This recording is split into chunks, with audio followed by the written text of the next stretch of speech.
kita dapat dosis vaksin 1.000 dosis dan ini sudah berjalan. Kita harapkan hari Sabtu ini itu sudah selesai semua.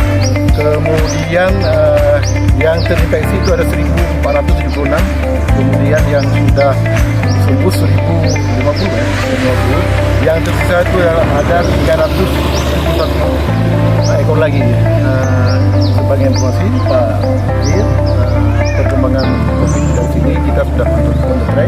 Assalamualaikum warahmatullahi wabarakatuh. Mohon izin, saya KBP Ruslan, Kasubit Babin Kamtimas di Dimas Polda Aceh. Kami diperintahkan beliau untuk memonitor, melihat situasi lapangan di Aceh Timur ini tentang perkembangan daripada wabah PMK yang terjadi di Aceh Timur ini. Jadi kami memonitor dari jajaran, alhamdulillah ada perubahan yang drastis di Kabupaten Aceh Timur ini untuk tingkat kesembuhan daripada hewan yang terinfeksi.